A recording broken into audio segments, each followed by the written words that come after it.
Okay, let's get started.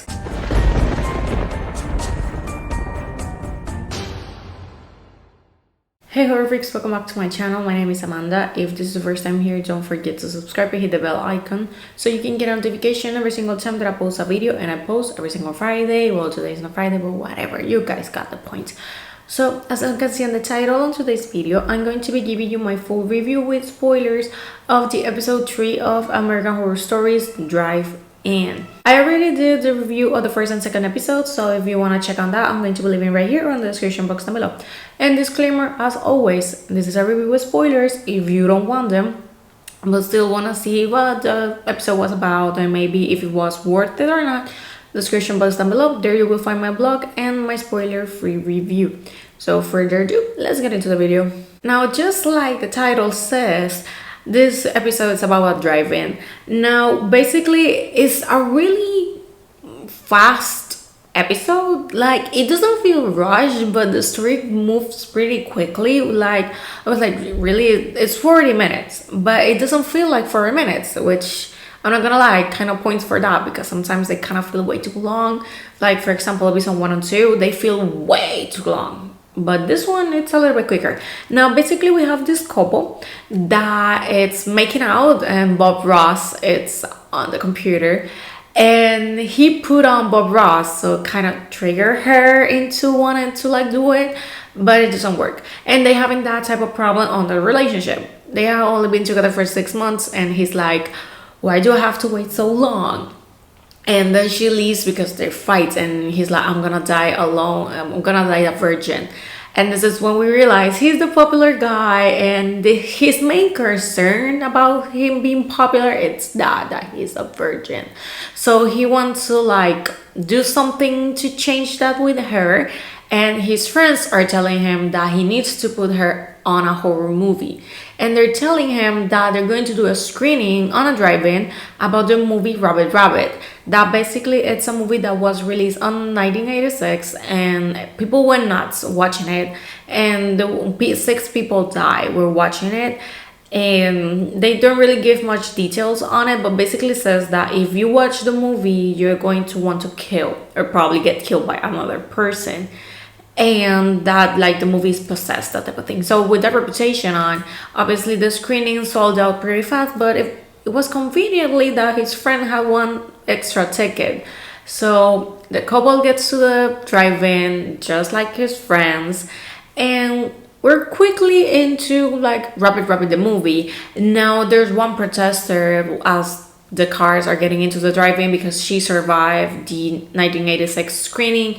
There's only one movie left. They only have like one print of the movie, because when the movie came out, it was just one night screening, because after that first movie came out and what happened, they canceled the movie, and he was even sent to jail for 15 years because he attacked basically the person that was responsible for the movie being gone forever.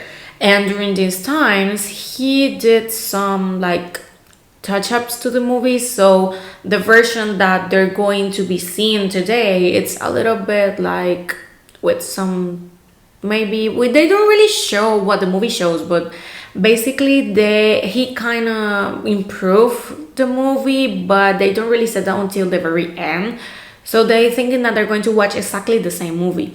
So the thing is, a couples and a drive-in, it's not that hard to connect the dots and to kind of know what it's going to happen. So obviously we have 2 couples, and the last one of the group that is alone, he's basically like, making out, and I'm gonna end up alone. So he's actually watching the movie. The 2 couples, they aren't, obviously, but one of the couples, while they're doing their thing, one of them has his eyes closed, and the other one, he's kind of like looking to the screen while doing his thing.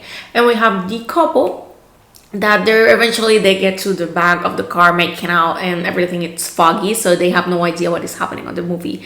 So we could say that a few minutes goes by, they don't really specify how much time already is being on the movie, when they start hearing like screaming or something. And when they like clean the window and they see people, it's running and like blah, and there's a car that is like moving, and like, you know, could be, you could be thinking there is another thing happening on the car. But then everyone goes nuts, there's blood, and you kind of go into a zombie mode because they start like doing close-ups of the eyes, and they get really red, and they like do boom, and they get really black. And I could guess that zombie mode, but they kind of look like from the 30 Days of Nights is how the movie's called. That it's the one that it's a 30 days of no sun, and it's the vampires that is in Alaska. I think it's 30 Days of Night, something like that. I'm going to put the poster right here because I know of what movie I'm talking about. So they kind of look like that. And basically they start like running, and again, obviously they are in the car, they try to drive it, but because they don't really see much, she eventually hits a wall. But they're able to survive. His friends not so much. Now they pass the night on the drive-in. They get to the room where they put the projector, and there was one employee that was kind of possessed, but they kill it, and there was another one like killed on the floor, and the possessor, she died because she was trying to get like the projector out, but she was killed first. They pass the night there, so then they decide that they're going to kill the director because they're not going to allow another screening because there was another screening coming. So they realize that of course there is another print of the movie, and they found the direction of where the movie came because like the case where the films are like put on. So they get to this trailer in the middle of nowhere, and this is where the director lives. He's confronted by him. They confront him, and he's so proud of what he has done and the behavior of people because that was his plan all along. He basically tells them that he studied how you can trigger people with sound and with the shots and like everything, basically with the frames of the movie, how you can trigger someone. He says that they did that on The Exorcist, making people think that they were possessed because they used like the true frames of Pazuzu that are really fast. You know what? If you have watched the movie, you know what I'm talking about. So he's basically that's his excuse on it. And of course, we have the couple that is completely furious about it. Well, he's so proud. He's like telling them, I've spent 15 years on jail studying more, learning more about it, and then he kind of redo the movie with some modifications. And she has a gun, and she shots him on the knee, and she's like, where it's the other one, because they're going to destroy it, obviously. Eventually he talks, and they burn the movie. They put it like on the stove, they set it on fire, they leave him there, and he's like, I'm so sorry, and she's like, I don't like apologies. And they leave, move, and like the fire and the music, and that was so cheesy. It kind of was. Basically, she doesn't like apologies. She says that a few times on the episode. And they leave, and they are on his room again, and you know that they are gonna do it. And the last shot of the episode is basically his computer that has Netflix open, and the movie basically got to Netflix. Rabbit, it's on Netflix now, and now the camera moves to the window, and it's a shot of the city and like some explosions. So we know what is going to happen. This has a similar ending to Stay Alive, that it's the movie about the game of Elizabeth Bathory that came out in 2006.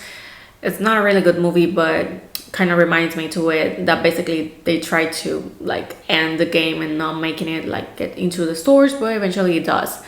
So the episode itself was good. I mean, it's not excellent, but it's not that bad either. The concept is good. Like I said, it goes pretty fast. It's pretty simple. The only thing that I didn't really like was the acting. Like, it was really cheesy sometimes. It wasn't really that good. So that's the only thing that I will take points for, because for the rest it was pretty good. It was pretty okay. It doesn't really feel like American Horror Story because we don't really have none of the remain of the cast, like the usuals. Like, we don't have any of them, so of course it doesn't really feel American Horror Story or American Horror Stories on this case. But it's still, at the end, it's a quick like show horror story that we can get. So, and basically that's how the whole series is going to be, so we need to get used to it. I will give this one like a 3.5 out of 5 and a 7 out of 10.